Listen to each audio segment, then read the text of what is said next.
All right, I believe we have everyone admitted at this point. So thank you so much for your patience as we got everyone out of the waiting room and into today's webinar. Today we are having the AAA 2021 AAA annual meeting webinar providing accessibility support for live presenters, both in the virtual and in-person spaces. The reason these two are combined today is because a lot of the requirements for both virtual and in-person presentations are very similar. The places in which there are differences, I will make sure to highlight what those differences are, but a lot of the preparations are similar. But before we dive in, I would like to say hello. My name is Nell. I use she, her, hers. I am a white woman with medium length brown hair. I've got a black headset on and I've got a white blouse with a collar. My background is a tan background with the AAA logo. So that is an accessible introduction. We will talk a little bit more about those a little later today. Regarding some baselines for today's webinar, please feel welcome to use the chat as you have any questions as they come up and you would like some clarification. I will do my best to pause and answer questions throughout the entire session. We do have a CART captioner who is here with us today, so if you need access to captions, you should be able to show your subtitles. We also ask that participants stay off video and on mute to minimize any kind of extraneous visuals or noise during the presentation. You will absolutely be welcome to come on video and off mute whenever you have any questions if you would like to ask those aloud. If you do want to ask those aloud or talk through your question, please use the raise hand feature and somebody from the AAA team will let me know that somebody has a question and I will know to say, yep, please come on video so we can talk to you.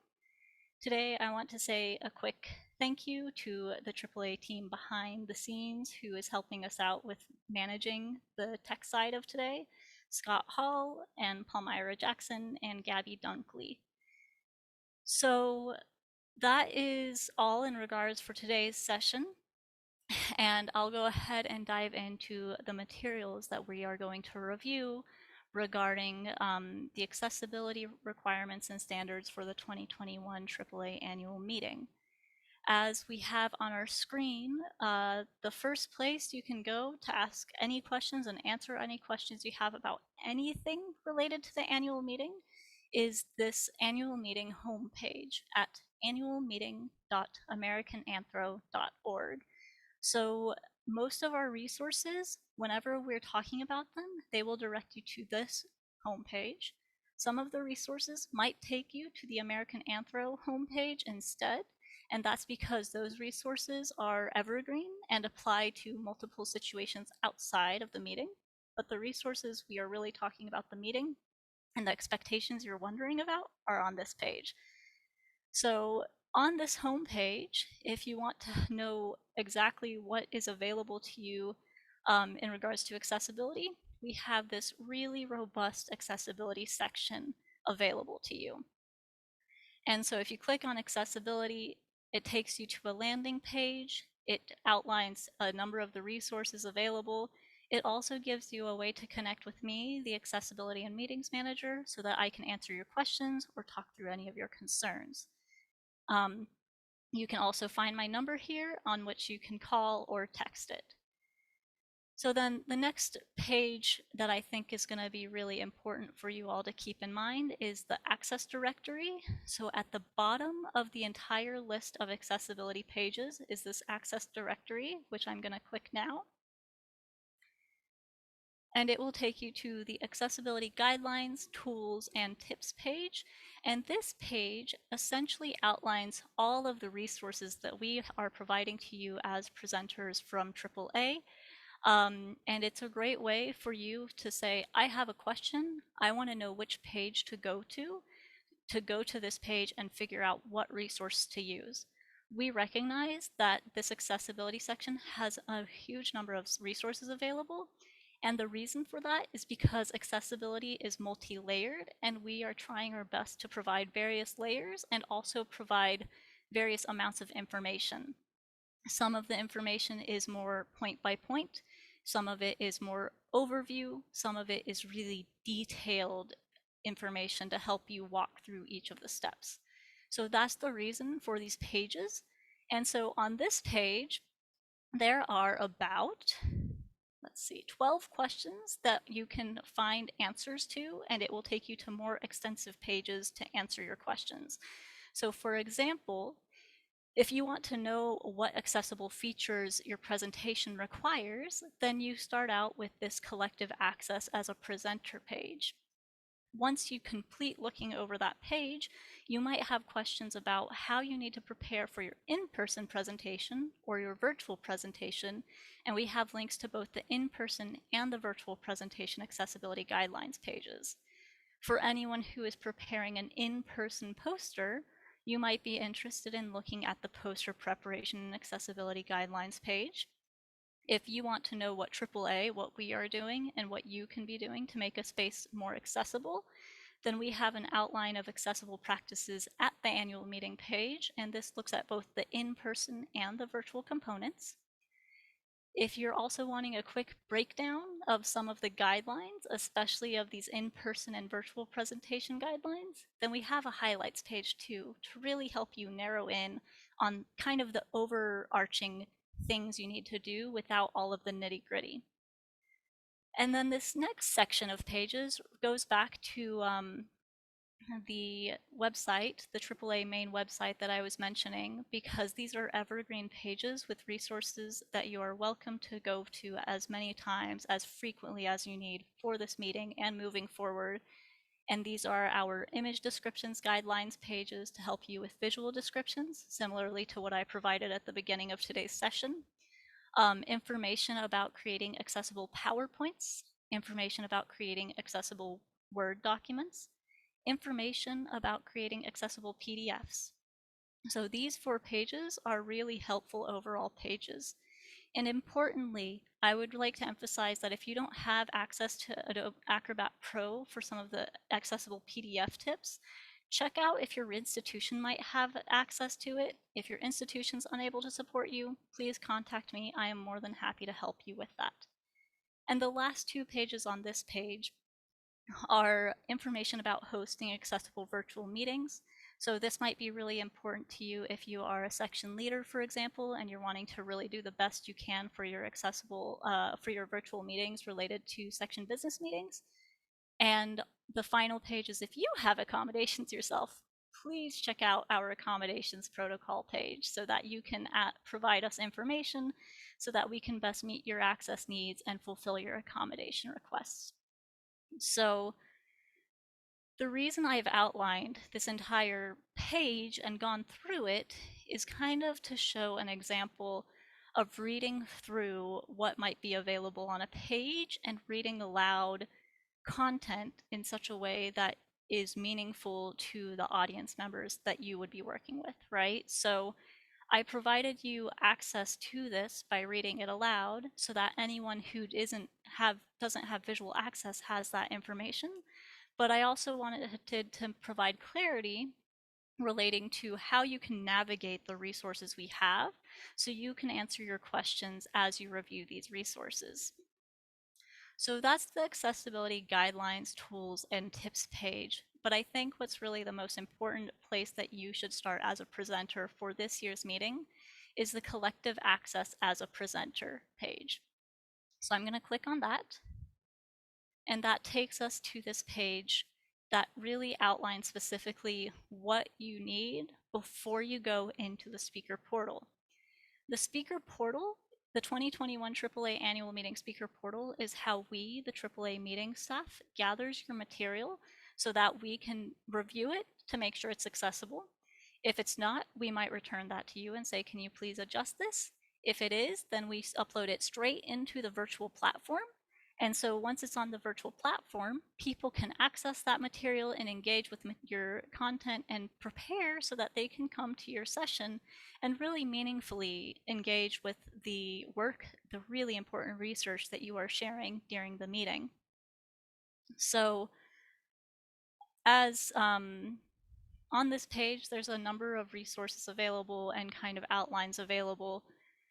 The first thing I think I want to speak to, though, is this point at the very top, which is the reminder that all presentation documents and materials are required to be submitted by Friday, October 8th, 2021. We do recognize that that's a bit of a tight turnaround. The reason for this is because, as I mentioned earlier, our team actually reviews everything that is uploaded, every single document, and reviews them for accessibility and make sure that that material is ready to be uploaded into our virtual platform. Once it's been confirmed for accessibility, we then manage that content in such a way so that the virtual platform can have it all available so people and attendees can see the materials you uploaded. This is really important for some of the materials because it helps people with various access needs, and it also helps us prepare our access teams. So people like CART captioners, ASL interpreters, even spoken language interpreters will then be able to review the material that you've submitted in advance so that they can prepare and meaningfully, accurately interpret and caption the information that you are sharing. So that's the reason for that deadline.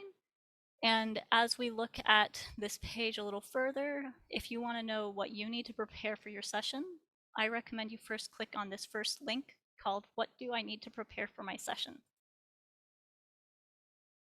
And so for this first section, it's what do I need to prepare for my session? And basically it outlines all of the session types that you might be in.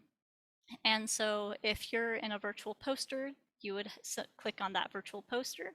But because most of us are on here for live presentations, I'm going to look at the group sessions, right? So let's say you have an oral presentation session. You click on that,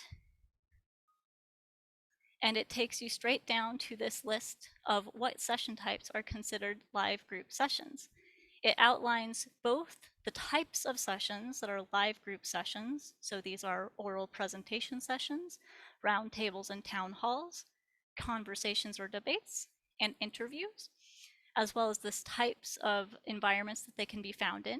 At this point, each of these can be found in both in-person and virtual, or will be able to be found in these as we as the meetings team are reviewing the requests that are coming in right now to move some sessions from in-person to virtual.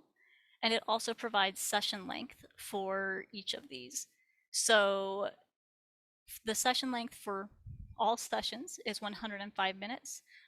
Importantly, presenter of papers or discussants have 15 minutes. So all of that information is outlined here also to help you better prepare and get a sense of how much time you have during the session itself, whether it's virtual or in person. So I'm scrolling down now to this required features for live group sessions. These required features are the features that are important for everyone, regardless of location of their session, to really consider as you prepare your session materials and as you prepare for the AAA annual meeting. I'm going to read through this list first and talk through it before digging into the details of some of these requirements. Those details can actually be found in a virtual presentation accessibility guidelines page and the in-person accessibility guidelines page. But I want to first start with this overview because this overview is what you see in your speaker portal when you log in. The first thing that everyone is really required to do is provide this list of terms. And a list of terms is something that helps support CART captioners, ASL interpreters, and anyone else who may need support with language for any number of reasons. And what this is basically is an outline of the terms that you might have in your session or in your presentation that aren't really common in dictionaries, or names that are not common in English dictionaries, for example, or even, for example, land acknowledgements. So that way that the CART captioner and the ASL interpreter, and in the few cases we have spoken interpreters, we can actually have that information for them so they can prepare and interpret and caption that information accurately. Everyone needs to submit one of these because honestly, you as the presenter are the one who most knows your material and what you'll be talking about. So for example, whenever I prepared my materials for today, which I did, I provided to our cart captioner a list of who might be on the session. So our names, our titles, any unusual words that may need to be programmed prior to the session. And I also provided a list of the pages we were going through. So that way the cart captioner is ready so that they can accurately portray what I am saying. So that's the first requirement for every single live group session and for all presenters. The second requirement is an accessible introduction for all speakers. This is something that helps support blind and low vision attendees, as well as anyone else whose processing requires additional auditory information of visuals, and it provides visual access to each speaker. And this is something we request everyone to share as much or as little as you are comfortable with. At the beginning of today, I started with my visual description, and I provide a lot of detail because I've been trained in that. I feel comfortable in it. I also enjoy talking a little bit about what the outfits I've chosen for the day are. And that basically, the amount of detail you provide really is a comfort thing. Again, the reason for this is providing that visual access for each attendee, for each participant, so that way um, you're not taking for granted any of the visual cues that are being shared, right? So that's the second required feature, and this is just something that you basically work on and prepare in advance and practice, and then you incorporate in the day of. We don't need that, right? You don't send us your accessible introduction to us. You just confirm that you've had a chance to practice it. This next point is avoid speed talking and reading, and it's bolded. The reason for this is because I also struggle with it, and because many of us struggle with speed talking and reading. And so when you speed talk, or if you're reading directly from a paper, it makes it difficult for people to follow a presentation and to understand the most critical information you want them to leave with. I often have to challenge myself to take pauses, to slow down, to try and make sure that I'm speaking at a rate that our captioner can keep up with. This is something I'm constantly practicing and reflecting on and working to improve.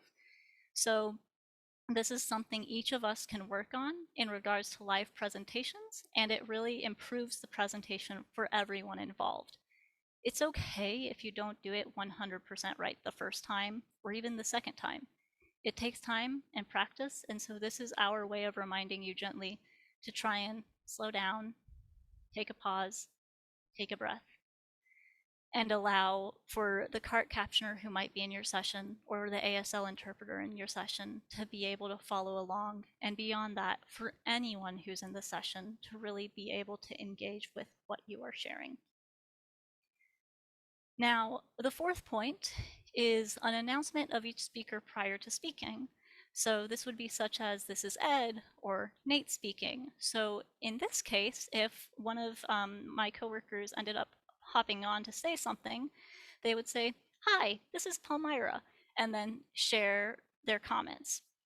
And this is really helpful for people who are deaf or hard of hearing or blind or low vision or have an auditory processing disorder, because it allows people to follow the conversation and make sure they know who is speaking when, instead of accidentally blurring the comments that one person might make with another person's comments. So next point on this page is we're looking at visual descriptions of relevant visual moments. So visual descriptions, as I've mentioned a bit, are providing details about what's visually presented on the screen or on your slides if you choose to have slides.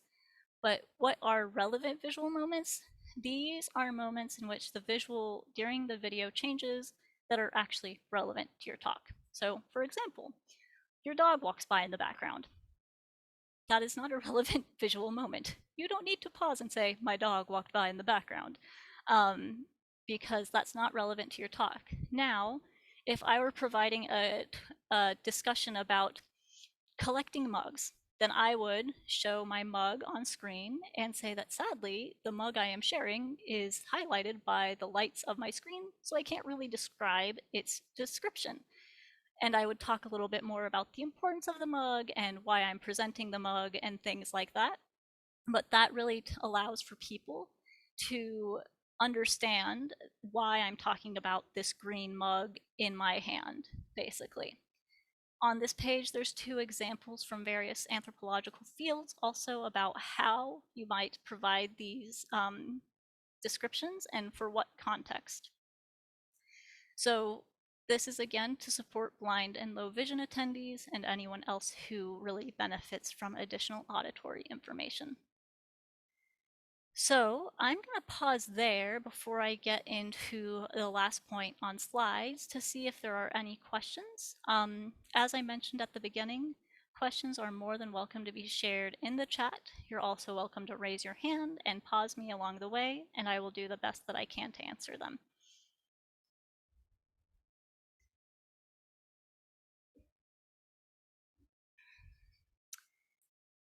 And it's okay if you need time to process some of those questions. This is not a now or never moment. So I'll go ahead and continue, and if any questions pop up, I'll go ahead and stop to answer them.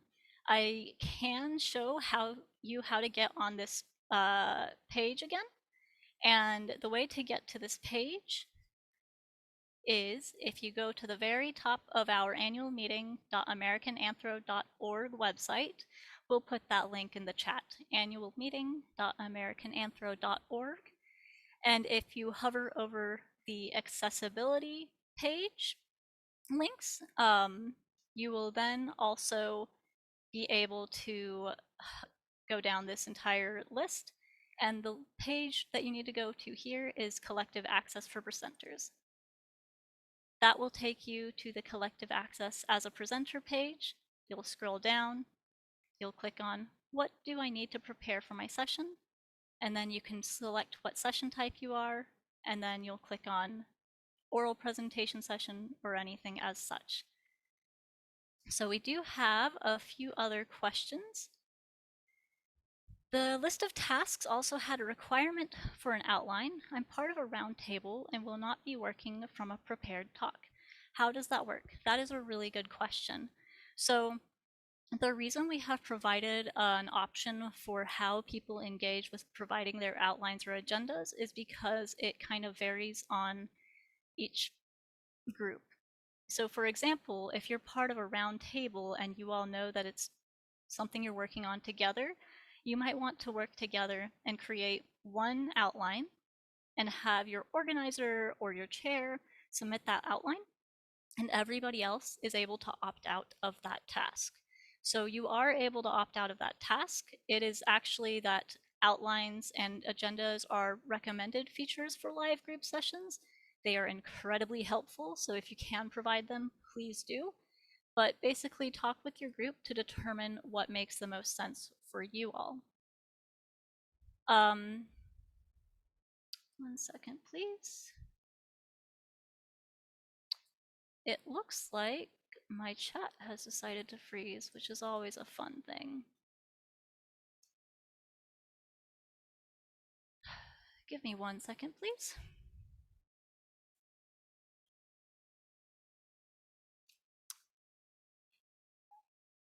Palmyra or Gabby, can you please read questions in the chat for me? Because my chat has decided to freeze. So I'm not able to access that.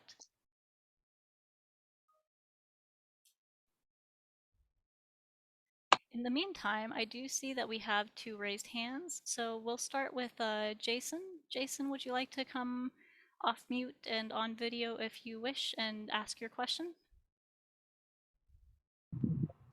Sure, give me 1 second to that's my video. Okay. Good afternoon. Good afternoon. So my question, this is a silly one, I'm sure, but I am presenting a paper at the conference, and I'm joining a session entitled Seeing, Documenting, and Experiencing. So Okay. there are other presenters in the group. Right. So what exactly? I imagine what we're going to do is take our 15 minutes to go give an overview of our papers, and there'll be Hmm. like a discussion. Is that sort of how that should work, or how Yeah. that would work? Okay. Yeah. No, that is exactly right. So the way oral presentation sessions work, the way volunteered papers work, is that you have 105 minutes for everyone in that session. Everyone is guaranteed 15 minutes and no more. Obviously, with smaller groups, you might have more time, but that is the way we've cut it down. And then you have a discussion, and it's based off of the team you're with or the group you're with to determine how much time you have available for Q&A or discussion or any portion of that. Does that help? It does. Thank you. Absolutely, happy to help. All right, so I think we also have Jay who has his hand raised. Jay, would you like to come off mute and on camera? Sure. Hi there, everyone. Hello. Um, right now, I have a, conversation session, and I'm bringing people in from England, which has been an issue Mm-hmm. until recently, and we're still deciding whether they can actually come. And I Right, know there's till Wednesday evening, we have to, if they decide they can't come, we have to try to switch it to a virtual one. right. One of the issues that not only those presenters have asked me who have never been to Baltimore, um, and other friends, because I lived in that area for a while, have been asking me about the conference center, which wasn't there when I was living in the area. Um, but people have gotten used to feeling safer if there are outside areas where you can sit and talk with people Mhm. at the conference center, and also having accessible outdoor dining in the Baltimore area. Um, and I know having answers to that will help a lot of people, including myself and my wife, who's also signed up for the meetings, Mhm. uh, decide what to do. Any Yeah, no, thoughts on that? yeah, no, those are great questions. There is a lot of outdoor space around the Baltimore Convention Center and the Hilton. That being said, it's gonna be November. And Exactly. that's I the lived in, one yeah.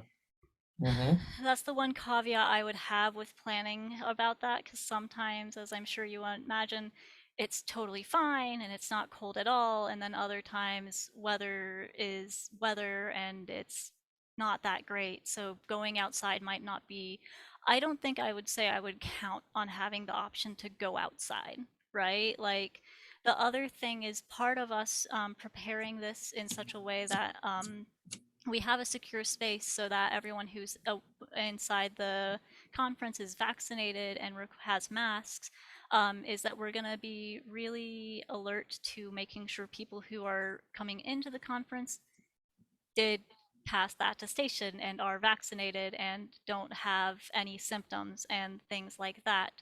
So that means that going in and out of conference spaces might not be as fluid as in normal years, because while in normal years we do have badge checks always to make sure that it's conference attendees who are joining us, um, we do have a little bit more of a review basically of people coming in and out, because we're trying to make sure that everyone is vaccinated and has undergone their daily attestation.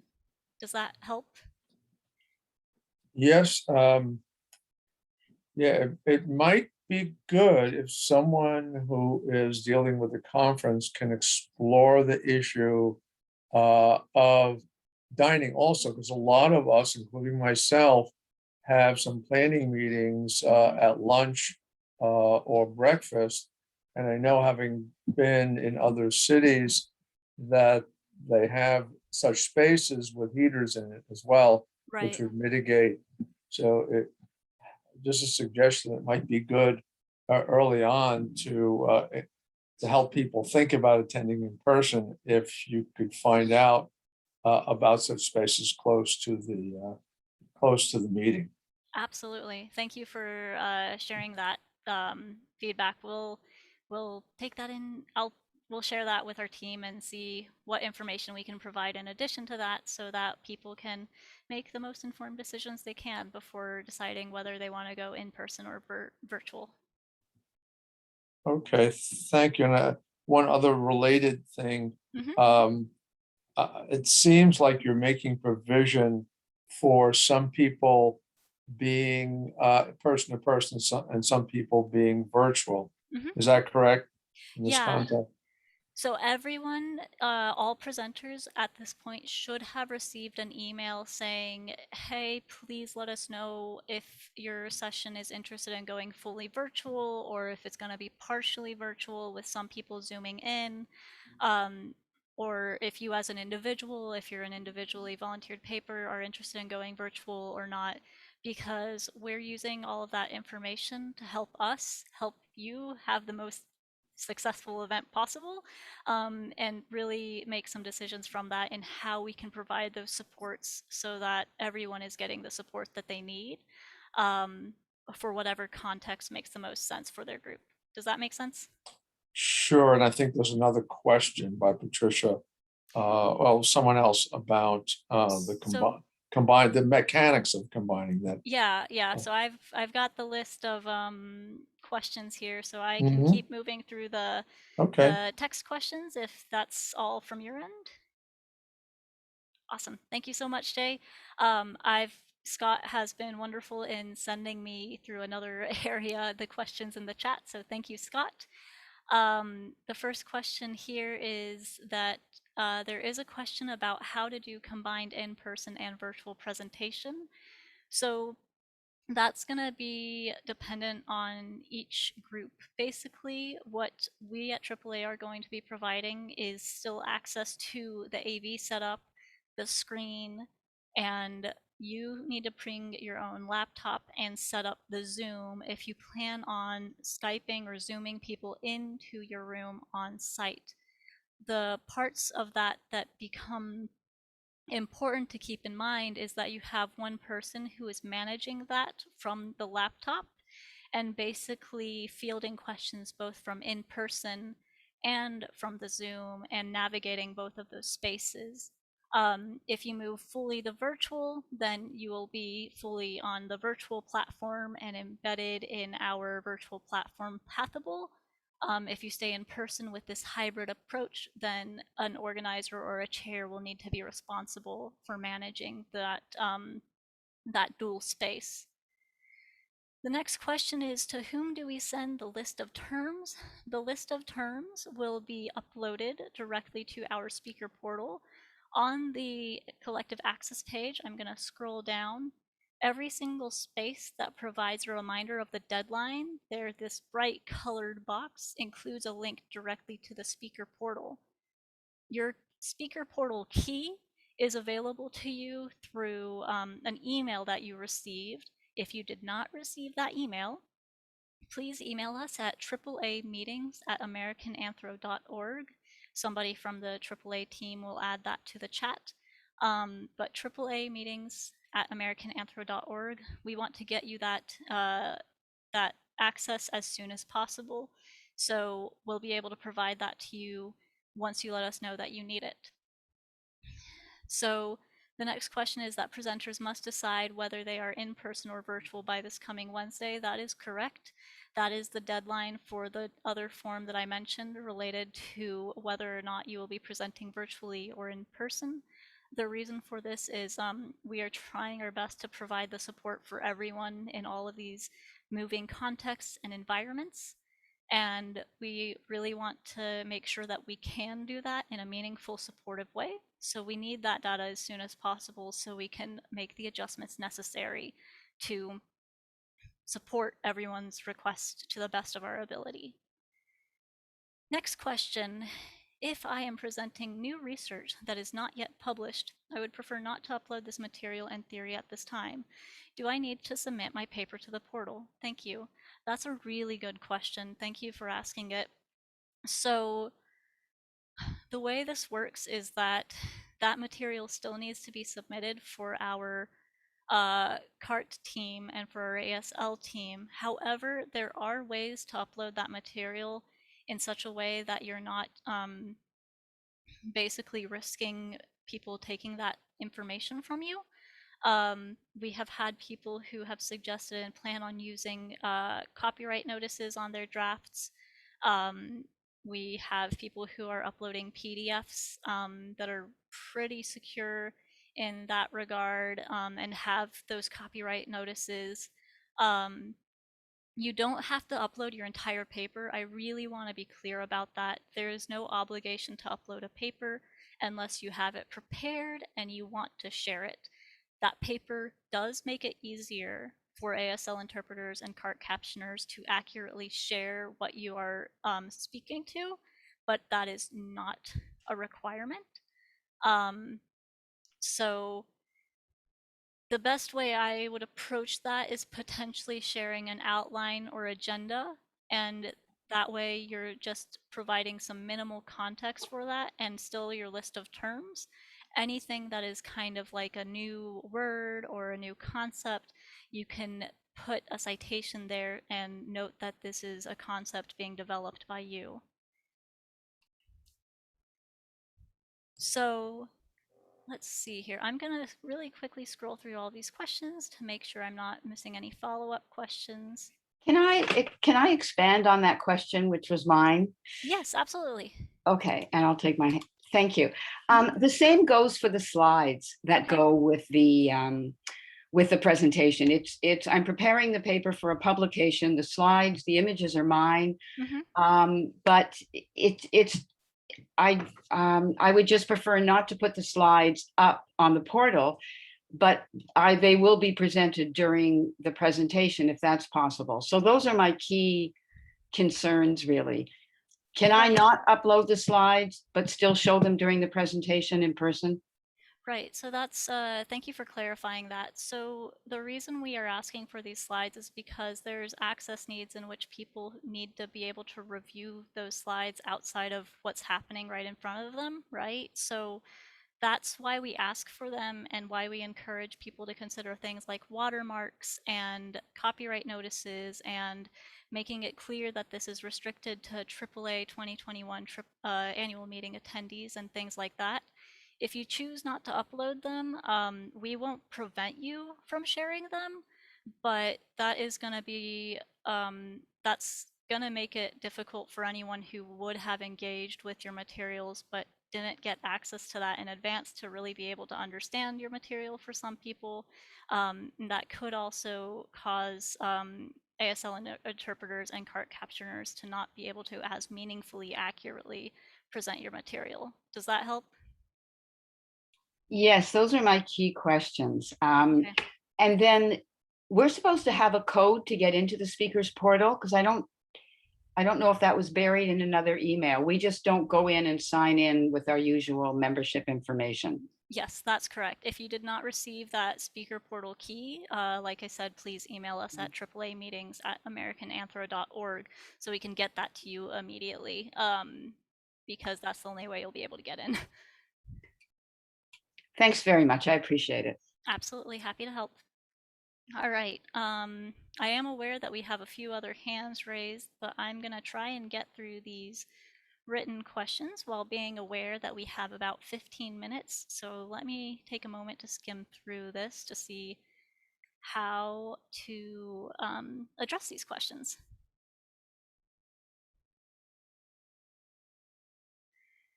For anyone who is an organizer and you're wanting to communicate this information with participants, you can encourage them to watch this webinar. We are recording it actually, so that way this is available. There will be a transcript available with it too, so hopefully that'll be more helpful. We encourage them to go to the speaker portal directly to review the tasks that are required of them, which will take them to a lot of these pages. Will we be able to download the transcript at the end of the presentation? That's a great question. So that's going to depend on the environment in which you're in. If you are in a virtual environment, then there will be a Zoom transcript that should be saved and then put up on the virtual platform after the recording has been done.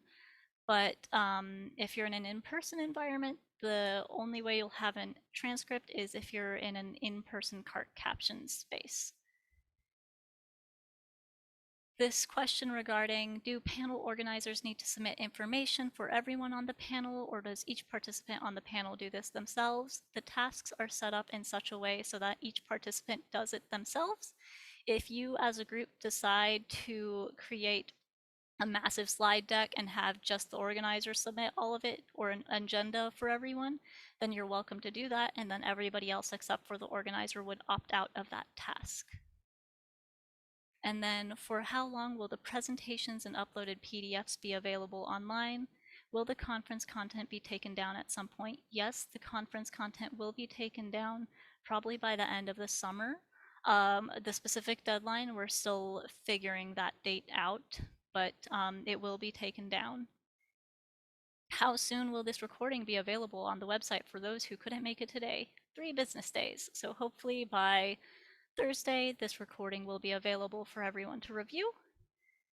And then for PowerPoint presentations, do visual descriptions need to be provided for each photograph on each slide? That is a great question.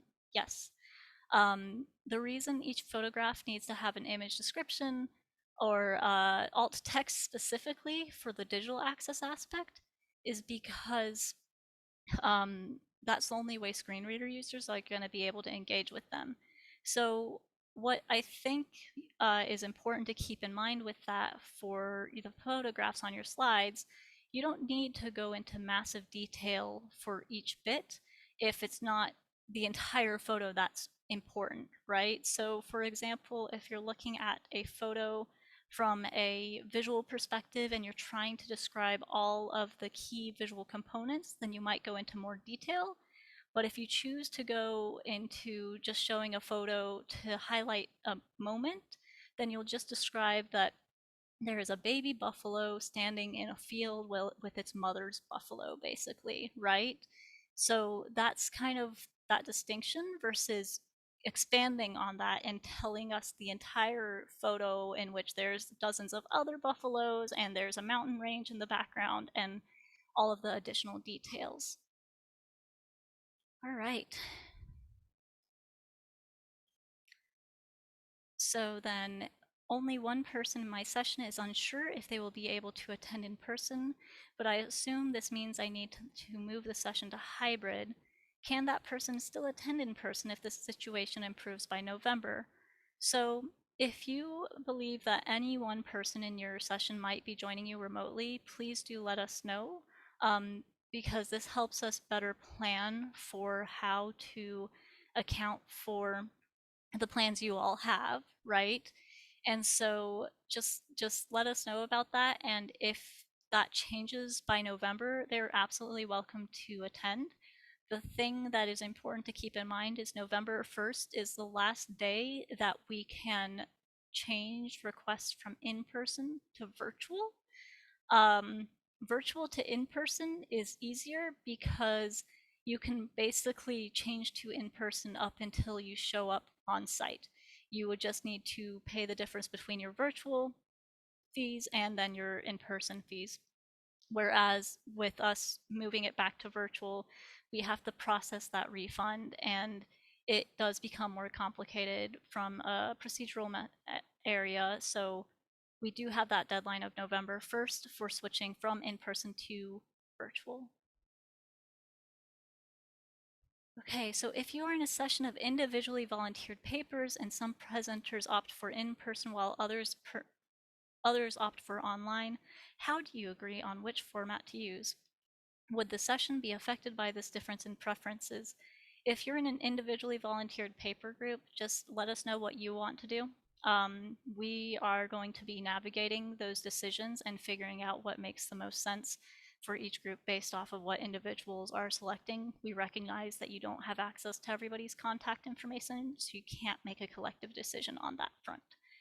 So I hope that helps. I've gotten through the chat questions that I've received up until this point.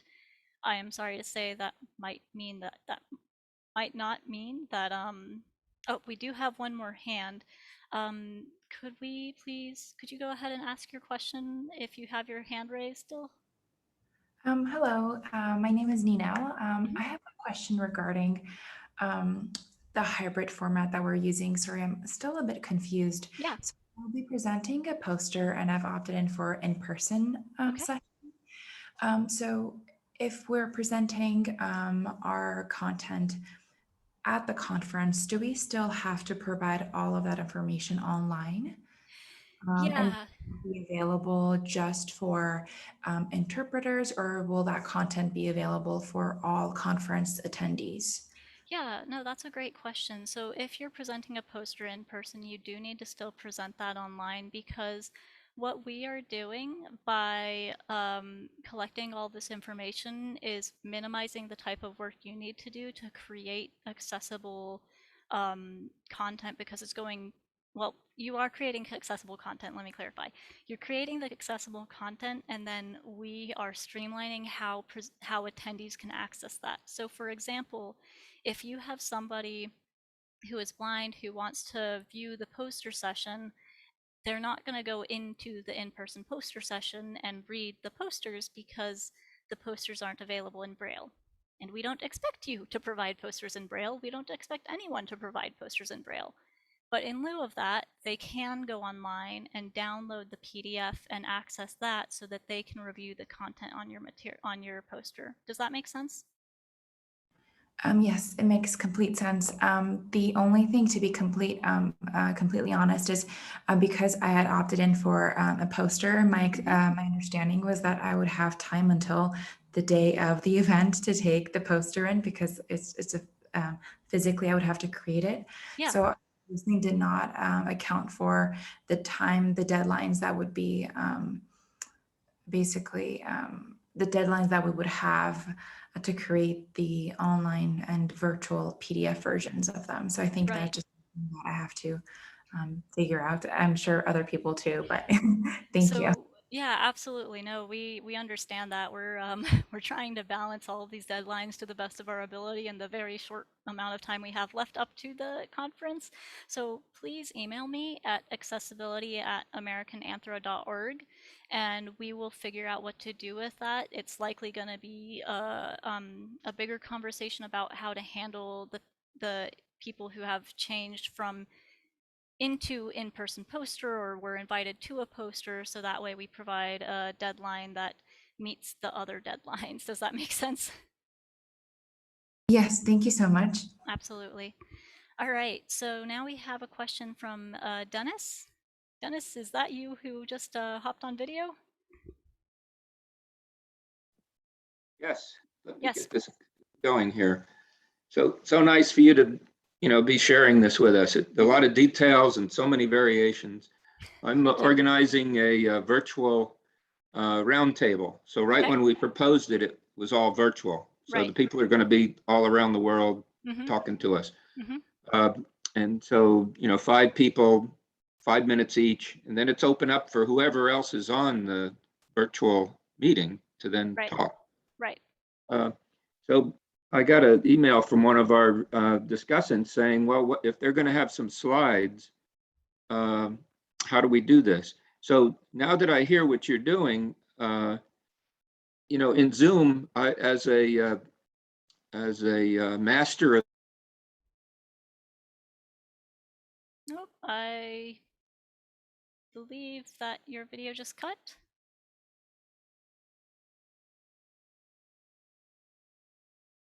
Or did my video freeze at this point? Hello, now this is Palmyra. I think Dennis's video cut. Okay, thank you, Palmyra. Sure. And now if you could, while we're waiting for Dennis to reconnect, could you please clarify on all the deadlines of when the form to switch? And I think there was a deadline to change your registration. Yep. Type. Thank you. Absolutely. So the forum to switch for groups and individuals both is due this Wednesday, September 29th. The deadline to switch from in-person to virtual attendance for your registration, so if you've already registered in person and want to switch over to virtual, is November 1st. If you want to switch back from virtual into in-person, you will have all the way up until the meeting itself in person.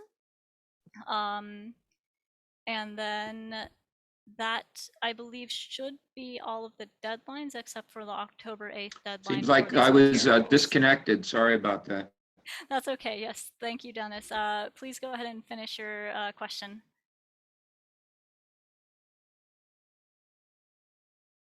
So I didn't hear your answer to my question about who's controlling the slides. Okay, I didn't get the question until just now, so until you reconnected. So thank you for repeating that question.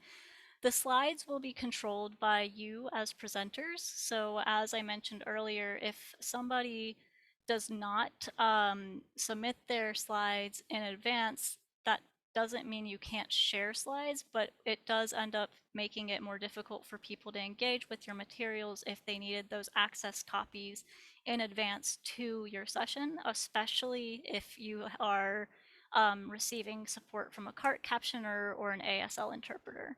But the speakers themselves will be controlling the slides. Does that help?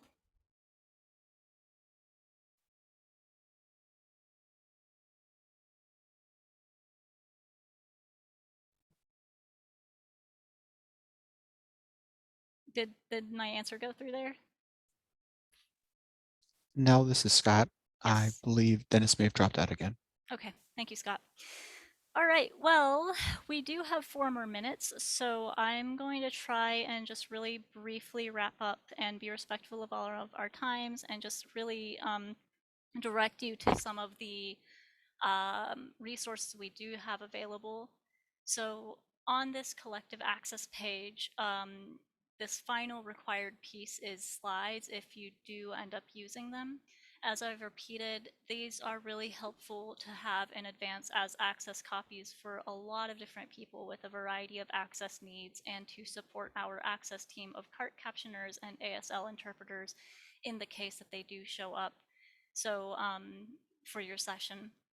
So please do try to create accessible slides and include those in your upload.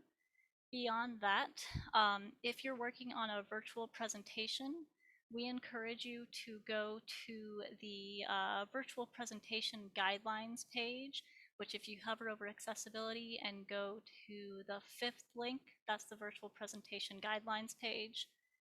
And the same applies to you if you're in person. That in-person page is the 4th link. And what I really want to make clear about both the in-person and virtual presentation guidelines pages is that they do have some overlap because some of the practices do overlap between the two spaces. There are distinctions between them. So for example, we will remind in-person attendees to use the mic, always use the mic. That is extra critically important this year when we are all wearing masks and our masks make it more difficult to hear what we are saying. But I'm not going to tell virtual presenters to use the mic, except for the one on your computer, right? But like, because that doesn't apply there. So there's going to be some key differences between the two, but both of these guidelines are intentionally lengthy. So as the introduction to both pages says, is that we encourage everyone to review this information at your own pace.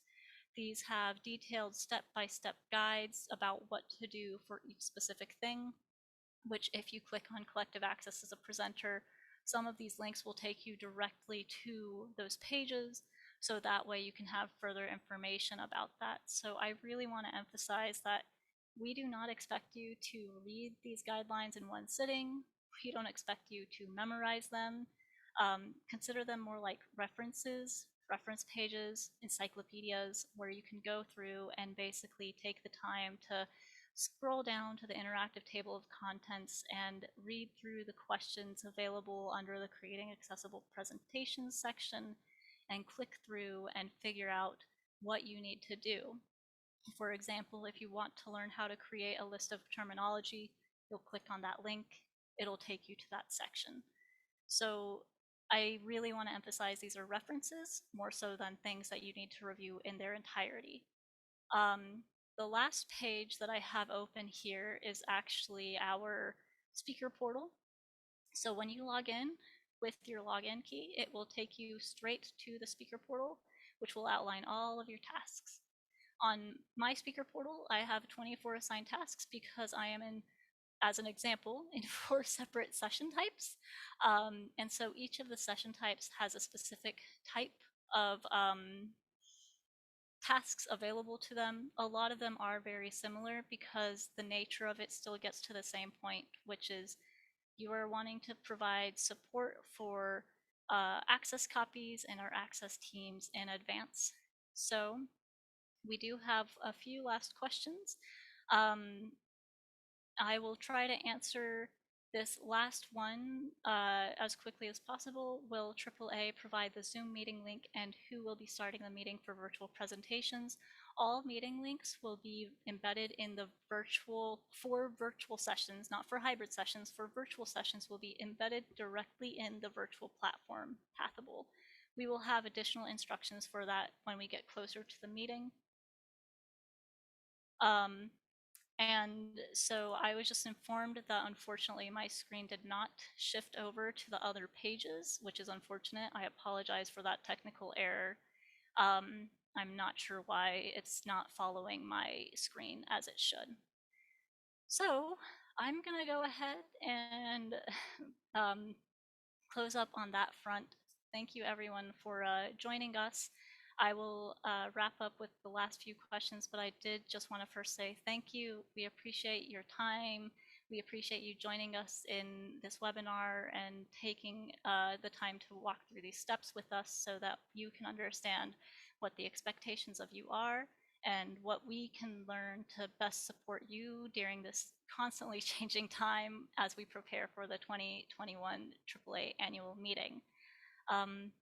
Thank you again for joining us. We look forward to seeing you online and in Baltimore.